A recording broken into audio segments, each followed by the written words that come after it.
Good morning. Today is Thursday, December 2nd. It is 7:30 a.m. We have a Finance and Physical Resources Committee meeting this morning. With that, we will thank all the commissioners that are here, staff and guests, and those watching at home. It's always nice to have people take an interest in local government, and I know we have some local students here also having some interest in our local government process, so thank you so much for coming. With that, we will take a motion to approve the consent agenda. Is there a motion? Support. Moved and supported. Questions, comments, or discussion on the consent agenda? Seeing none, all those in favor, please say aye. Aye. Opposed, same sign. That motion passes. That brings us to item number 2 from Kent County Community Action. Al? Yes, action requested. Recommend to the Board of Commissioners to accept and appropriate $1,739,942 to the 2021-22 Kent County Community Action Fund for the Low-Income Housing Water Assistance Program, LIWAP, contingent upon execution of a contract to add one full-time Clerk 2 position and to authorize the Board Chair or designee to execute the grant agreement, approve extensions, amendments, and increases to the grant appropriation not to exceed 15% of the original award.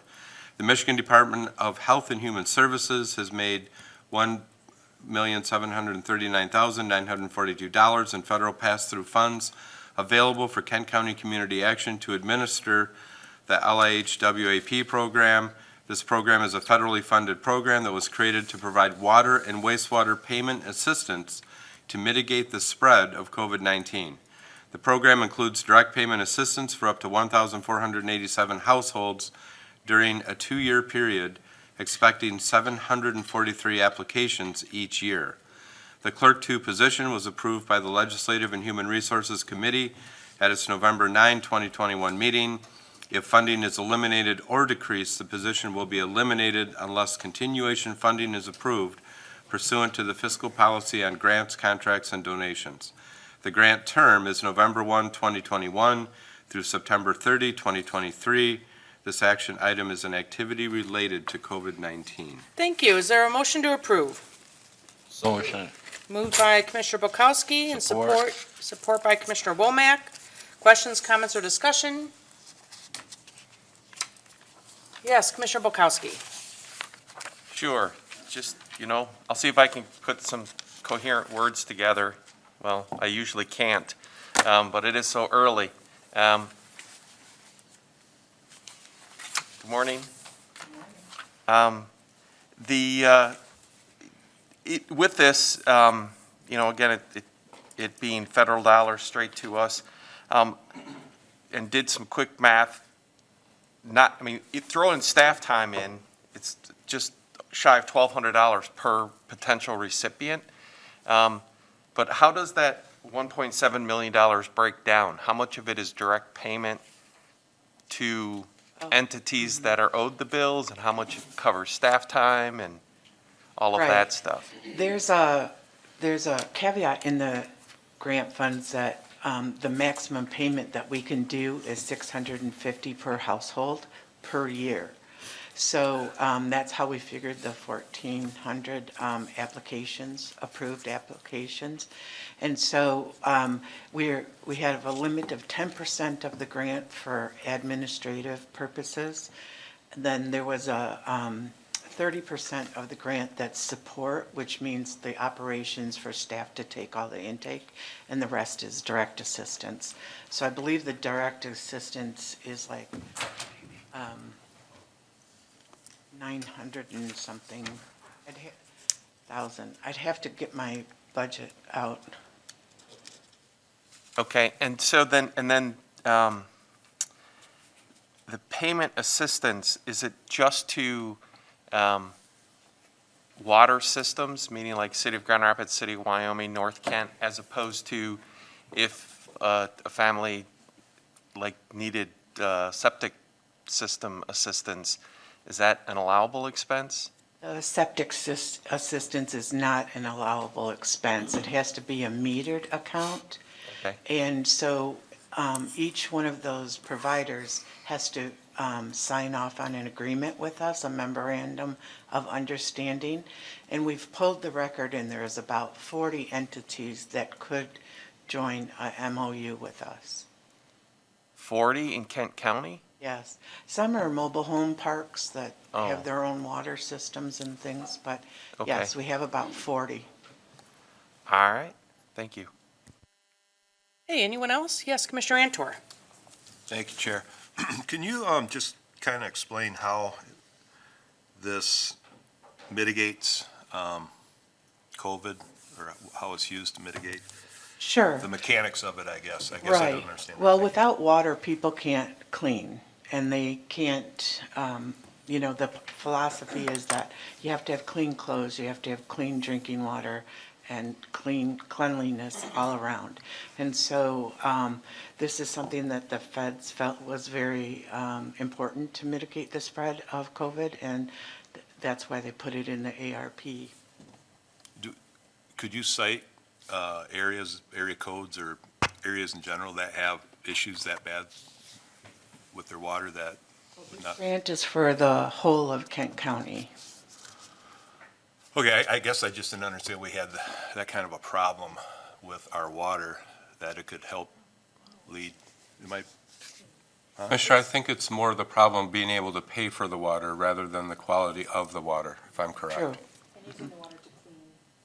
I understand how stuff stays clean. I didn't know we had that many people that can't make their, Water bills. Oh, well, we paid $500,000 last year in COVID funding for water bills. okay, that's interesting. And Thank that you. was for 6 months. I think we had that funding for 6 months, and it was $500,000. So I'm assuming the people that can't make their water bill payments probably have a lot of other bills they're not being able to pay as well. Is there any, Yes, that is true. And when somebody comes to us for one bill, we always wrap around our services and see what other services we can provide for them. okay, thank you very much. Mr. Wooden? I yield back the floor. Okay. Anyone else? All right, seeing none, all those in favor, please say aye. Aye. Opposed, same sign. That motion passes. That brings us to item 3 from Fiscal Services. Al? Action requested, recommend to the Board of Commissioners to accept and appropriate $1,205,007 from Spectrum Health for reimbursement of expenses and revenue sharing related to the West Michigan Vaccination Clinic to the 2021 Coronavirus Relief Fund and carry all unspent budget balances forward for this funding. Kent County, as part of the response to the COVID-19 pandemic, worked in collaboration with Spectrum Health to set up, administer, and staff a mass vaccination clinic at the DeVos Place Convention and Area Center. Approximately 229,747 vaccines were administered at the WMVC. The collaboration agreement called for the reimbursement of direct expenses as well as sharing revenues in proportion to the percent of expenses related to the clinic. A final accounting has been completed by Spectrum Health and Kent County officials, and Spectrum Health will be issuing a check to Kent County in the amount of $1,205,007 in fulfillment of the contract.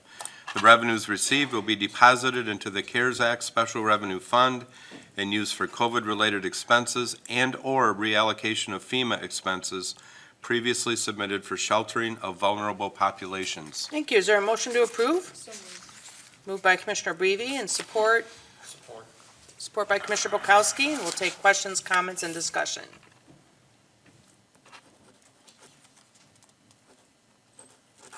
Oh, yes, Commissioner Bukowski. Sure, I'll warm folks up. So were we expecting these dollars, or they're getting put back into our CARES Act bucket? And then what do we do with them? It looks like we're going to I think Jeff might have some answers to those questions, right, shuffle Jeff? some things around. Welcome to the mic. Good morning, everyone. So I don't think at the beginning we were really expecting to make a profit on the center. I think they anticipated 500,000 shots originally in their profit and loss estimates.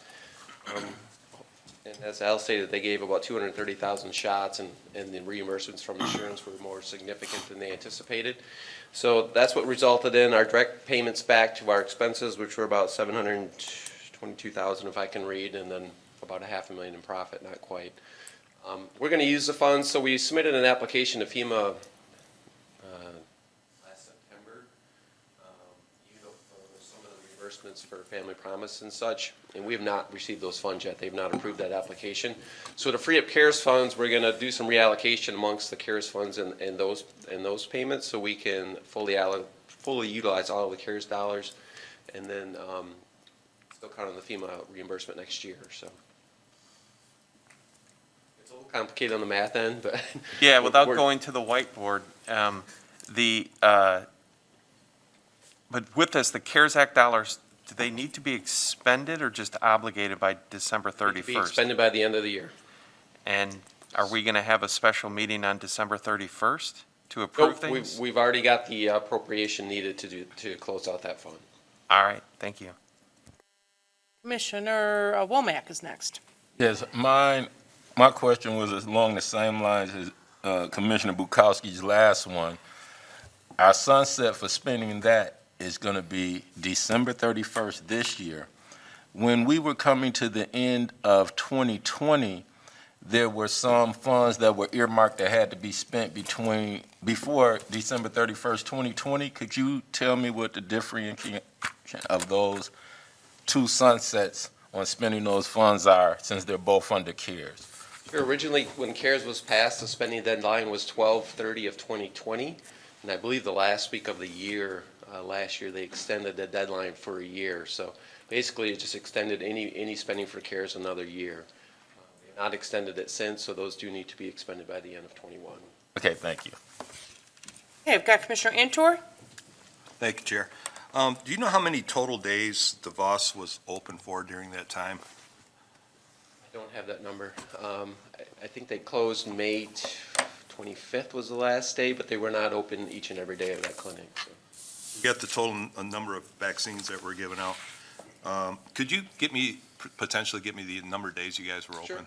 And then my other question would be, do we know the total cost of the actual rent for DeVos, just for the rent of the building, Just under 600,000.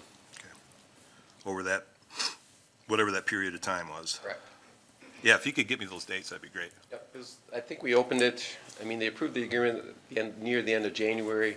I don't remember the first day, but I can look that up for you, sure. Thank you. Commissioner Wooden is next. Thank you, Chair. Just complimenting off Commissioner Polkowski and Womack's question. So if I understand correctly, this 1.2 million that's coming back to us is being repurposed for paying for the Family Promise sheltering until the FEMA request gets, or with hopes that FEMA will reimburse it. Correct. If FEMA reimburses it, we'll be getting some funds back from FEMA. Those funds will not need to be expended by the end of the year, correct? Correct. Yep, that's Okay. why we're making this reallocation. Gotcha. Okay. Just wanted to make sure I was understanding when FEMA comes back, what will trigger that, and will it go back to the Coronavirus Relief Fund, or will it be put into the general fund? Or?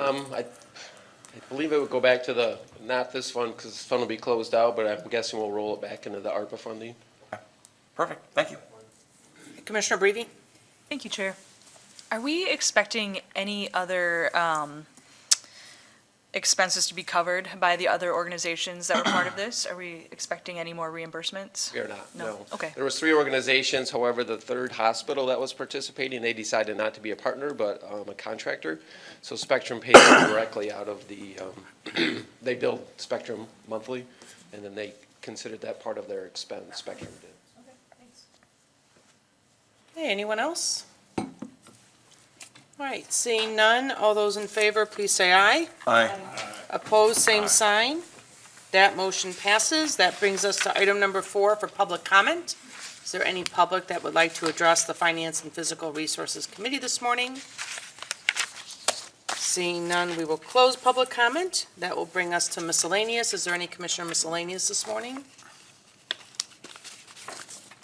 Okay, seeing no miscellaneous, we are adjourned. Our next meeting is Tuesday, December 7th.